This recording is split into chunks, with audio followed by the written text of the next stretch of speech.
Hi, my name is Monica Michael, and I am in University Place, Washington. I want to wish you a happy Sabbath, and I am going to take you on a little video tour of of parts of my home, but I'm also just going to share a little bit with you about what it was that really helped me to join the church a few years ago. Where I'm standing right now is at the end of my driveway, and probably most of you have been a member of the church longer than I have. I joined almost 4 years ago when some sister missionaries came to my door. That was a car passing. One of the sister missionaries' name was Sister Ashley Clayson, who is now your Sister Sullivan, and I'm so excited that she gets to work with the beehives. I hope I get that as a calling one day. Anyway, she came to my door almost 4 years ago and knocked on the door and invited me to learn more about the gospel. And I want to talk with you a little bit today about some of the things that made it really easy for me to become a convert to the church. And I hope there's something in this video that you find helpful. Anyway, I'm going to take you on a little walk up my driveway right now. So this is my driveway. This is where Sister Baird and Sister Clayson, who is now your Sister Sullivan, this is where they walked up to my door. And there's a kitty. That's Slim. Hi, Slim. We're doing a gospel video. Anyway, here's the door right here. And here's the doorbell. And this is where they came. And here we are inside my home. This is my little Christus statue, and I just love it so much, and it's decorated for Christmas.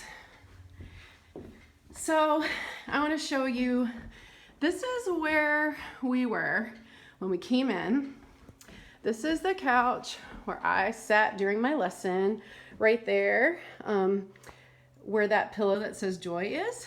And this is where Sister Baird and Sister Clayson sat.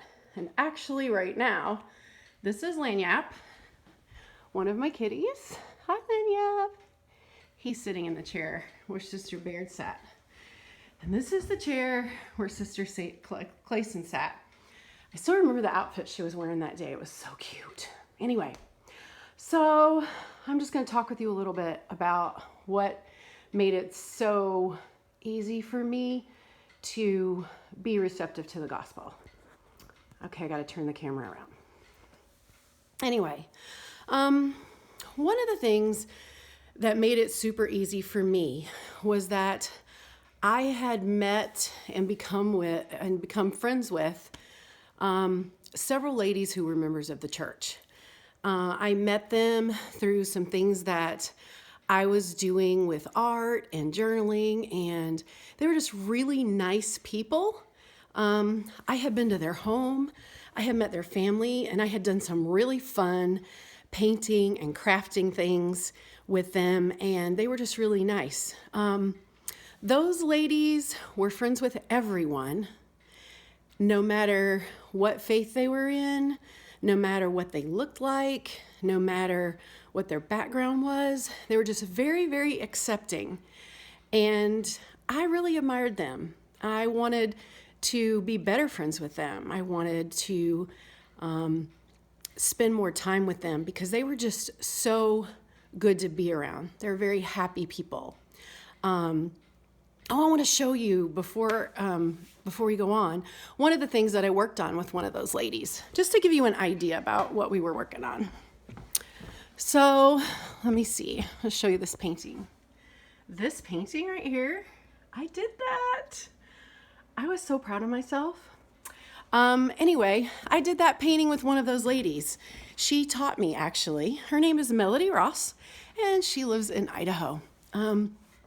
So I guess the first thing that I want you to know is that I think one of the most important things to invite people to Christ is to just be the kind of person that other people want to be around, to be nice. And that means to everyone.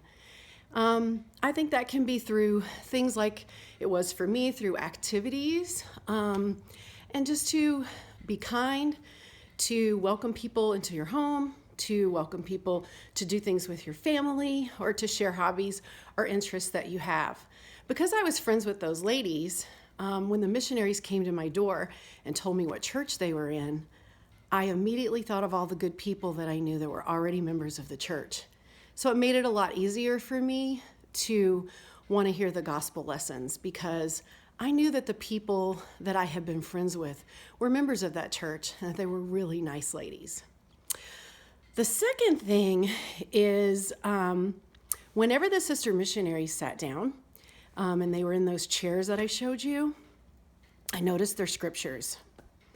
And both of them, you could tell that they had had their scriptures for, a good while in their life. They had little flags or like little sticky notes, and things were sticking out of the pages.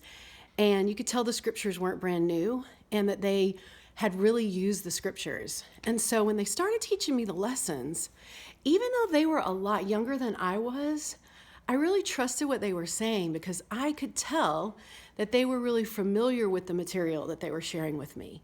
And I could tell that it wasn't something that they were just saying, as a recent thing. That you could look at those scriptures and you could tell that both of them had been using them, and they both really knew them, and they had a lot of things marked in them.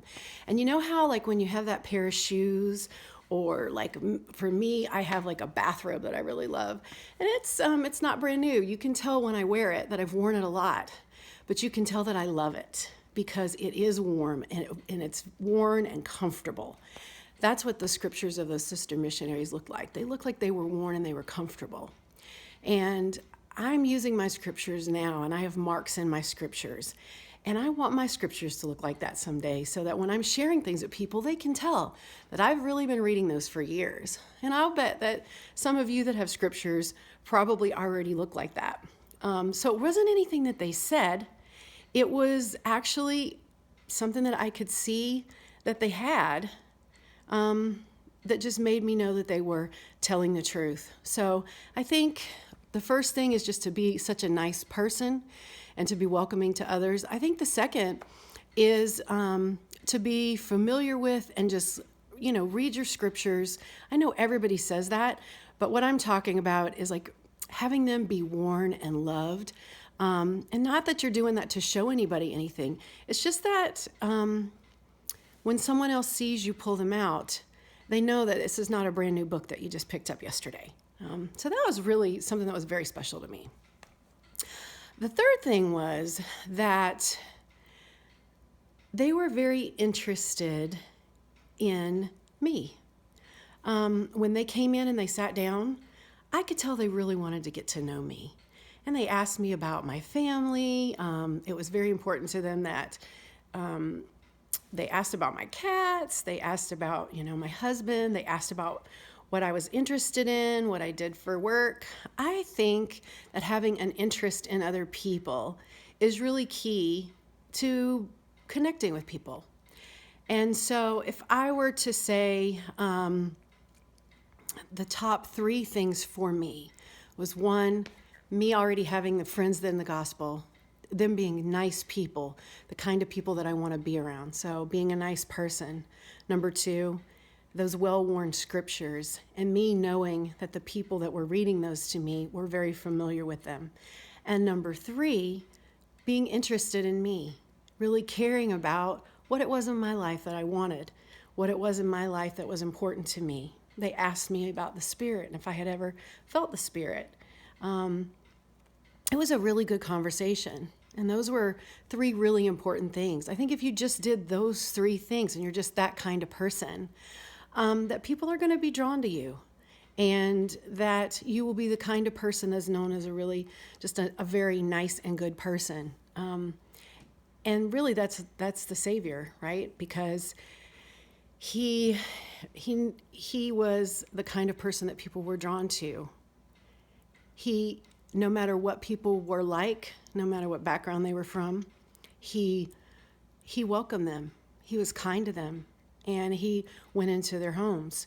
And of course, I think everyone knew from the way that he lived his life that he really did believe in the things he was teaching. And he was really interested in people. He really took notice of them, and no matter who they were, and they really knew that he was interested in what their life was like. I think he asked them questions and really got to know them. So those would be the things that I would share with you. I want to share one more thing too before I let you go back to your lesson. And this is a very special friend. And this friend wants to say hi to Sister Sullivan and to you. We're going to need to wake her up. Angel, wake up, baby girl. Look at my baby. Come here, sweet girl. This is Angel. Oh, she might stretch. Hi, baby girl. What you doing? Anyway, this is Angel. Say hi to Sister Sullivan. And say hi to the Beehive girls. Anyway, this was somebody else that Sister Sullivan got to know on her mission. And she got to visit with her. And I just wanted her to say hi to you today. She is a very special girl, and she also really loves the gospel. Whenever I read my scriptures, she always comes and gets on my lap, and I think that whenever I feel the Spirit, she can feel the Spirit too. I'm going to show you a couple more things. All right, here's one. I'll put it right here. Look at that. This is what Sister Sullivan looked like on her mission. And this is a picture that they gave me. I still have it in my home, and I leave it up all the time.